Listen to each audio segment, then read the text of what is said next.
What's up, guys? This is Andre Joseph of the Silver Screen Action Figure Podcast. I'm doing another special edition episode. This one I'm going to keep pretty short. Originally, we were planning to do a Disney Plus roundtable with the guys, but we had some scheduling conflicts and some personal stuff that went on. So we decided we're going to hold off on that episode for the time being. And I'm going to continue with the previous episode from last week where we were talking about the toys based on the Terminator franchise. We're going to continue and talk about Arnold Schwarzenegger, that is. So there have been other movies that this amazing actor, governor, bodybuilder, other films that he's made that have had a number of action figure lines. Some successful, most of them not so much.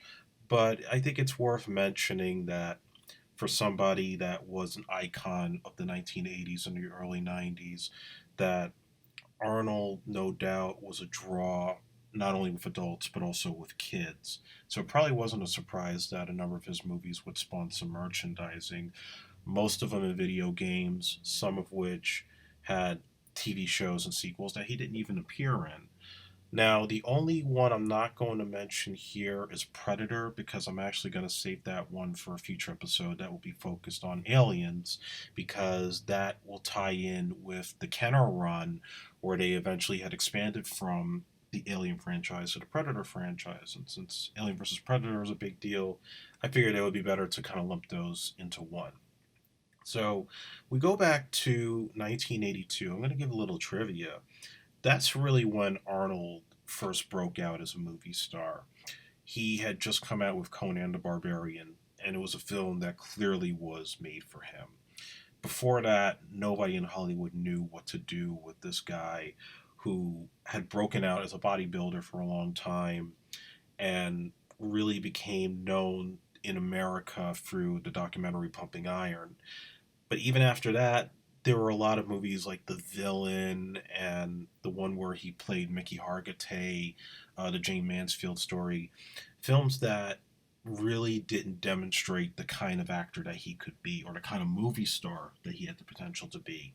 And Conan was the perfect vehicle because he didn't have to speak much. He had to just have the physique and the look and be exciting to watch on screen. John Milius knew exactly how to present Arnold in the best of light.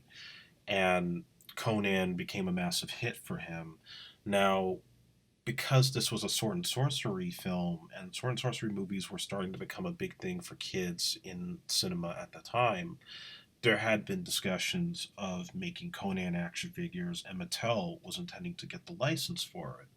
They were in negotiations back in '82, and it was almost a go until they saw the movie and realized this was a pretty damn hard R-rated picture filled with excessive violence and nudity. They said, well, we can't market this to children. And it was a result of not making toys for Conan that made them decide, well, we still want to do the sword and sorcery thing anyway, so we'll make up our own character. And that's how we got He-Man and the Masters of the Universe. So had it not been for Conan, we would not have had He-Man. And that's a whole story in itself. So Conan did not get made into action figures at that time. And eventually there were toys that were made throughout the 80s and 90s, but mostly based on the books and the comic books. In the 90s, Hasbro did a series of figures based on the cartoon Conan the Adventurer, but none of them had Arnold's likeness. It was not until 2008 when NECA finally decided they were going to make some real cool Conan action figures of Arnold's likeness. And they came out with a few, not many. They had the Pit Fighter Conan. That's the one where he pretty much looks like the classic Conan the Barbarian that comes straight out of the poster. There's the War Paint Conan. That's the one where he has the war paint on him. And he also has that severed head. There was also the Pit Fighter Conan, and that's the one where, he kind of looks like a Viking. And there's Temple of the Serpent Conan, and that was the one with the famous sword pose. Dead on looks like Arnold. I mean, they all look like Arnold, really, but these are just some incredibly made figures that look like they just popped out straight out of the movies. As we know, NECA has been killing it with all the film licenses that they've tackled, and we mentioned the other day about what they've done for the Terminator films. You know, even when the Terminator movies were not great, they can make some amazing action figures. They even made a really amazing bronze statue that was only released at San Diego to Comic Con that year.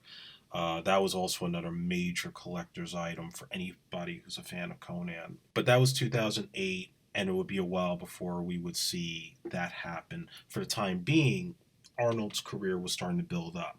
So now, fast forward to 1985. Terminator had just come out a year before. It was a massive hit, and it solidified Arnold Schwarzenegger as a serious movie star. Now the studios wanted to capitalize on his success and try to find vehicles for him that would be tailor made to fit his style, his way of speaking, and the persona that he was putting out as an emerging action star. His first, I would say, the template for the movies that would come later, and that was Commando. And if you remember the movie, he plays a retired special forces op whose daughter, played by Alyssa Milano, gets kidnapped by some old enemies, and he's out to get her back. And he has to travel all the way out to the fictional island of Valverde to go and rescue her from the villains. Along the way, he teams up with the lovely Ray Don Chong, playing a flight attendant who's pretty much in the wrong place at the wrong time. Now, if you remember Commando, it was a hell of an action movie. It was the same year Rambo First Blood Part 2 came out. So, unlike Rambo, where it tried so hard to take itself seriously, Commando did not. Commando was more tongue in cheek, and it still had that satisfying 80s action that was huge at that time, and it added to the growing legacy of Arnold, and it's still considered a classic. Maybe not Maybe it's not a sacred cow, but it's certainly a movie that when people think about Arnold, they not only think about Terminator, but they think of his role as John Matrix in Commando. So a company called Diamond Toys, which I don't think lasted very long, decided they were going to make a string of Commando toys. And weirdly enough, these came out just before the Rambo figures by Coleco. So they did a basic series set of 3/4 inch figures, the size of the GI Joes, and they did two 6-inch figures. With the basic figures, now this is interesting. They made the John Matrix toy, and he looks more like a video game character than he does Arnold. I mean, they made some really cool comic book cover on the packaging, and some of these toys would come with a comic book. I'll get more to that in a second. But it was pretty cool having the Arnold figure, looking like he does throughout the later half of the film. And he's got that four-piece missile launcher that you've seen in like all the posters and ads for the film. So he was really the only character they made from the movie to the action figure scene. From there, they decided to do something weird, and it's kind of similar to what happened with Rambo, where they decided not to make figures of the other characters from the Commando movie. So we don't have the Bennett character, we don't have the daughter, we don't have Ray Don Chong, we don't even have any of the other villains like Sully. Instead, Diamond Toys decided that they were going to make a fictional team around John Matrix. Like it would be John Matrix and the Force of Freedom, as a pun to the Rambo toys. So they give him like a bunch of fictional sidekicks to work with, and then a bunch of fictional villains not depicted in the movie. And basically, they were mostly made in all the same molds. There wasn't much of a change. So I think in his team, he had guys like Blaster and Chopper. Blaster looks like a knockoff of Duke from G.I. Joe. Chopper looks like a Chuck Norris knockoff. And they pretty much just look like, in terms of their body molds, just repaints of what Matrix has, just different bright colors and different weaponry. Then you had these other villains like Psycho and Spec and Sawbones. I mean, I don't know who these guys are. If you remember, like the A-Team action figures that Galoob made, they pretty much look like those fictional bad guys that look like they got off a pirate ship and they're a threat to the hero.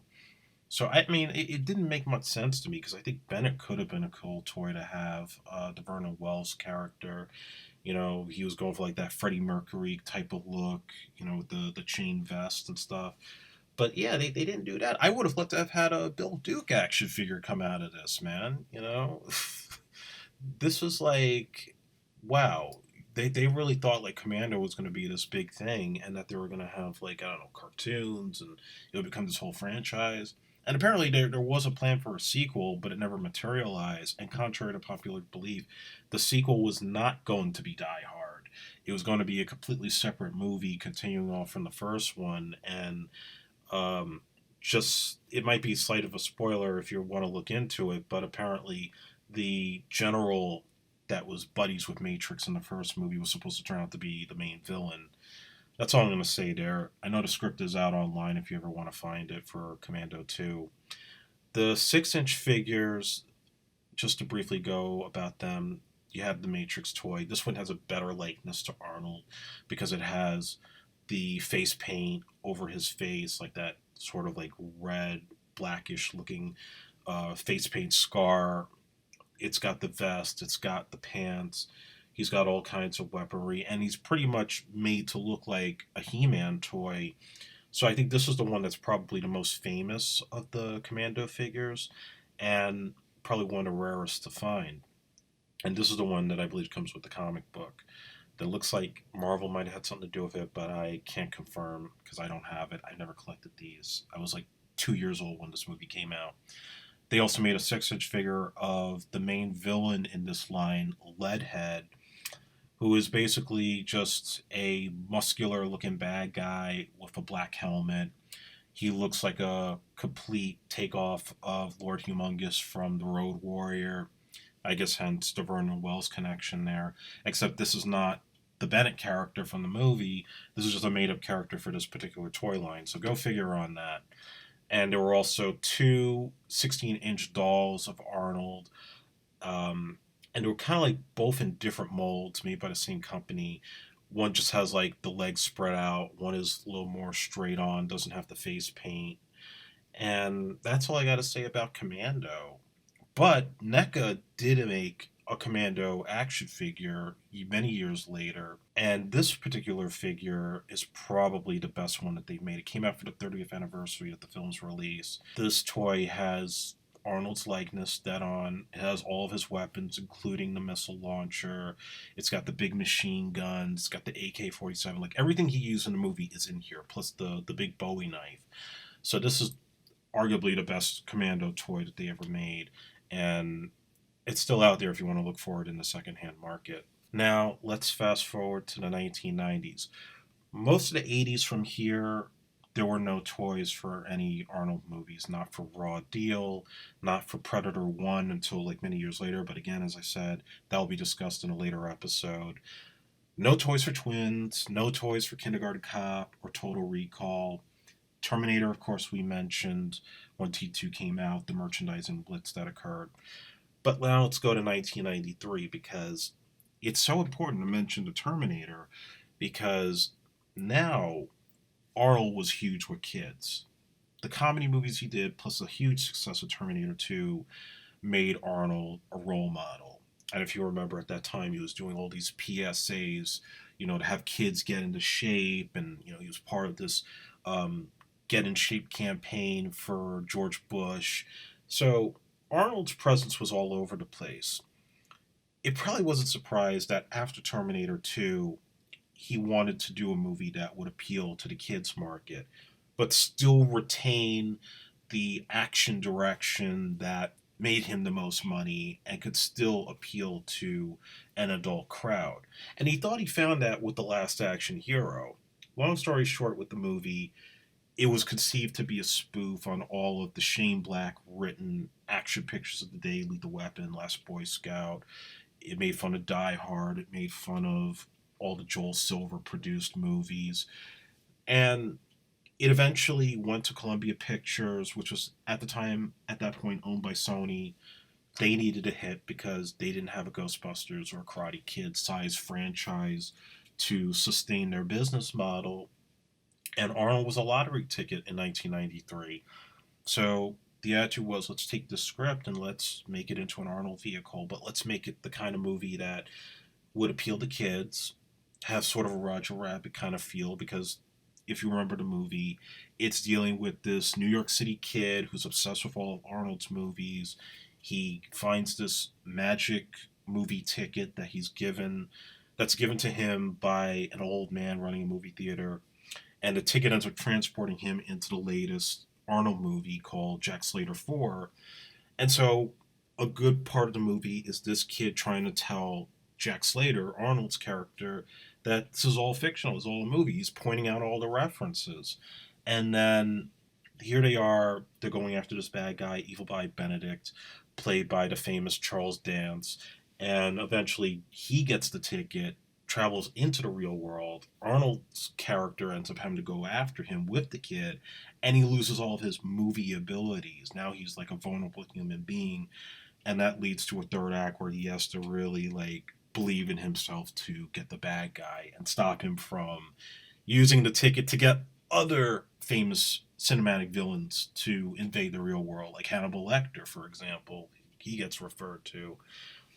Long story short, with Last Action Hero, it was the product of a hot mess of studio executives and a lot of power hungry people who had 8 million different ideas of how this movie should be, and a number of different screenwriters, and it ultimately was the biggest bomb of the year. It certainly was a major setback for Arnold's career, but before they knew it was going to be a disaster, they already had this big synergy plan to make Last Action Hero the biggest movie of 1993, before Jurassic Park came about. And Mattel took on the license because they saw how the Terminator figure sold really well for Kenner. They went and they decided to make a series of Last Action Hero action figures in Arnold's likeness and of the villains and the other characters. And I remember these very well. So we had a number of Arnold toys. You had Dynamite Jack Slater. That's the one that's the trademark look of the character, with the brown jacket, the red shirt, the jeans, the boots, and he can do some throwing action where he can throw bombs, he can throw dynamite. Now, here's another interesting piece of trivia about these toys. Arnold was very hands-on with the making of these figures. So, because he was marketing to kids, he did not want any of the Last Action Hero characters, at least his figures, not to have a gun. Even though in the movie, Jack Slater's using all kinds of weaponry against the bad guys, and he has like a trademark Desert Eagle pistol, he made it explicitly clear he did not want a single firearm in any of the Jack Slater toys, because he wanted these kids to go out and buy them. He wanted to send the right message. This is something that would backfire, and I'll get more into that later. There was Heat Packing Jack. So this is the same Jack Slater, but now he doesn't have the jacket. He has a damaged t-shirt, and he comes with this backpack. Doesn't really do much of anything. It shoots a missile, and it's supposed to have some kind of, I don't even know. Let's just say it's supposed to be like a flamethrower type of missile launcher. There was Skull Attack Jack. Now this is based on the scene when the kid, Danny Manigan, is imagining Arnold playing Hamlet. And so they have him in this Hamlet garb. He has a bunch of medieval weaponry, and he actually has a skull that he could throw, just like in the film. Probably one of the interesting figures in this whole line. And again, they pretty much reuse Arnold's head all throughout these figures. And I'd say they did a pretty good job on the head and the likeness of these figures overall. Then there was Undercover Jack, a more stranger figure. There was a black chain and a white chain version of these, and supposedly these figures, it would be the Jack Slater without the jacket, but he would have like this trench coat that you could put into two to snap onto the figure. And then supposedly when you squeeze his legs, the jacket pulls apart and he's got handcuffs. Okay. Those were all the Arnold figures in the line.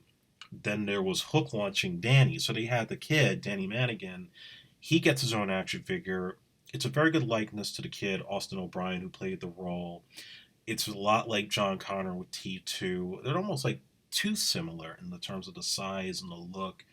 They get the jacket and his whole outfit correct, and they give him a grappling hook, which he never used in any part of the movie. They're like, oh, this time it's Danny to the rescue. Okay, I mean they're just trying to make this kid look cooler than he actually was in the film, even though he was kind of an annoying shit. Evil Eye Benedict. Now, this was the Charles Dance character. This is the only figure in the line that had actual guns to them. And by the way, even though Arnold would not allow for firearms to be attached to his figures, the guns that came with Evil Eye Benedict included the Desert Eagle and his trademark 44 Magnum with the big ass silencer. And apparently, you could fit those guns into Jack Slater's hands. So if you were that kid that felt Slater needed a gun, you could swap it with the Benedict. And they did a really great job getting Charles Dance's likeness with the suit. He's got the eye. And I think he came with some stickers. I don't remember. He had like something where you could actually change the eyes uh, through a sticker or some kind of contraption. Funny story about this. So Benedict was not easy to find in any Toys R Us or KB when I was a kid. And this is when I thought Last Action Hero was a good movie. For the first time in my life, I went to Walt Disney World in Florida, and the Disney store had a whole bunch of these Last Action Hero toys because Mattel had like a licensing arrangement with Disney at that time. And I saw the one and only Evil Eye Benedict in the store, and I snatched it away before some other kid got it, and that kid was not a happy camper. Sorry if you're listening to this. I doubt he is, but I had to have that toy. And, how could you not have Charles Dance in your collection? He is the man. And lastly, in the line, you had the axe swinging Ripper. So if you remember Tom Noonan, he played the crazy Jack the Ripper type of bad guy that appears in the beginning of the film. He's the one responsible for killing Jack Slater's kid, and then he's brought back in the third act. So this is a really cool toy where he has an axe swinging action where he can wind up his arm and chop at Arnold Schwarzenegger if you wanted to. He's got a cape. He has a hat. I remember the cape was very easy to lose, and I lost it a few times, and then I hadn't found it since. So again, another good job they did here. And there were also some vehicles. They did Slater's convertible. He has like I forgot what kind of model. It was like a Dodge Charger. Correct me if I'm wrong, but he gets a convertible vehicle, and it shoots missiles out the back. It fits the character. It's a cool toy. I mean, it's a cool little vehicle that they had. And there was the Evil Eye Roadster, which was not in the movie, and that's like a little Jaguar for the Benedict character. It swings out the headlights. It's got a missile launcher on the front. So it's supposed to be like, the bad guy Roadster. And these were also, I think the Slater convertible was recycled for Demolition Man for Stallone. They took like that car and then repainted it red because he did have a car like that in that film.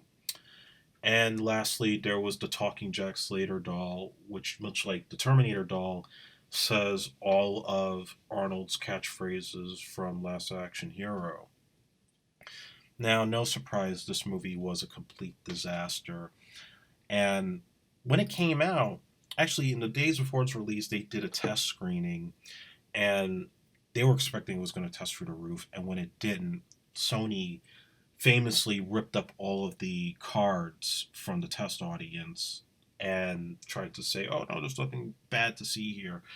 But they knew they had a bomb on their hands and tried to do everything they could to fix it. A lot of last minute reshoots on the third act, among other things. It did not help the movie. It certainly didn't help that it came out like 1 or 2 weeks after Jurassic Park. And these figures ended up on the closeout shelves not long after the movie. So we didn't get any more Last Action Hero figures after that, but there were some prototypes that were seen in some of the commercial spots. There was a plan to make a Leo Distinct figure. Now, Leo Distinct was that cartoon cat voiced by Danny DeVito in the movie, a character heavily criticized because it just seemed totally out of place with the rest of this film and was nothing more than a product of executives throwing everything, including the kitchen sink, into this movie. But yes, it was supposed to have that exact likeness of the figure, of the character in the film, and he was seen in the commercial spot for The Last Action Hero. And the commercial seemed to imply that there was going to be a playset attached for the Last Action Hero figures. It looks like they were trying to do like a movie theater type setup to resemble the movie theater in the film, where the magic ticket is used. It had some kind of like target system. It had a jail cell, so it had like all these little things. I don't know if there's any evidence that this was an actual playset or if it was just like something they designed for the commercial. But I think it's something that we will try to investigate more about after this video comes out. And that was it for Last Action Hero. So now we're fast forwarding again.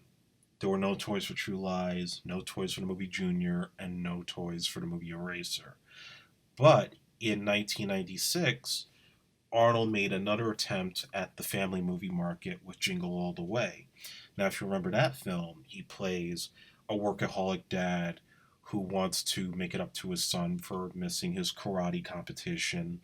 And he's been missing out on a number of events for his kid. So he wants to make it up to him by Christmas. And what would really make it up to his kid is if he gets him the hottest toy on the market, Turbo Man. And Turbo Man was a fictionalized version of the Power Rangers. And so it's Christmas Eve, and Arnold's character is running around every single toy store and trying every single way to find this rare action figure that's just getting sold out all over the place. And he's competing with Sinbad, who's like a rival dad trying to do the exact same thing. In the lead up to the film's release, Fox decided they wanted to make their own real Turbo Man toy for kids to buy. So they teamed up with Tiger Toys and they made a talking Turbo Man figure identical to the one in the film. The same exact packaging, the same accessories, and it talks, it lights up, and it even has a little bit of Arnold's likeness, which was definitely intentional because if you remember the end of the movie, he sneaks onto like this big parade that they have in his town, and he ends up sneaking into the Turbo Man float, ends up dressing up like Turbo Man. So this was like a little rare figure that was made in promotion for the movie. I don't know if anybody really bought it, but if you were a fan of the movie, and it certainly has its following after its release, it certainly was something cool to have as a collector's item. And it wasn't made in big quantities because the movie was kind of a rush job to make. But years later, a Kickstarter campaign was made to actually create a replica Turbo Man toy. If you couldn't get the Tiger one, they were trying to raise at least over 15 grand to make a number of Turbo Man action figures. Supposedly they were sold out. And if you find them today on eBay, they cost about $200 a piece, maybe less if you're lucky. But I've seen one recently for as high as $749, so I think that tells you you should have gotten this figure when it first came out, when nobody was really interested in this movie. And that's it. I mean, we talked about the Batman and Robin figures, when he played Mr. Freeze in our first episode. And there wasn't much else because Arnold's film career kind of dwindled down over time. Then he became governor. Then he tried to come back. And over the years, we've only seen these NECA toys for films like Terminator and Conan and Commando and Predator. And that's really about it. I mean, if I had to say figures I wish I had, I would have loved an entire set of Total Recall figures, and it surprises me they haven't been made. Because that, to me, is a movie that screams action figures. Having a Doug Quaid with that Uzi of his, or the one where he's in the space suit at the beginning of the movie, have a Cohagen figure, have a Sharon Stone figure, have a Richter figure, and all the vehicles and the playsets of Mars. Like, why didn't that happen? I know the movie was extremely violent, but given it was Paul Verhoeven and he did RoboCop, Total Recall should have had action figures too. So I'm just saying, NECA, if you're listening, I hope you can make Total Recall action figures, because I would totally buy them in a heartbeat. And the same goes with Super 7. I think you should do an entire set of reaction Total Recall action figures. They should not be hard to get the license. And I think they would sell just as good as Terminator. So that's my rant there. And that's really about it for today. And that's the legacy of the Arnold Schwarzenegger toys from his classic films. And as always, you can like us on the Silver Screen Action Figure Podcast Facebook page. Follow us on Twitter at SilverScreenAF1. And as always, if you have questions, comments, or suggestions for future episodes, email me at silverscreenafpodcast@gmail.com. All right, guys, until next time, I'll see you at the movies.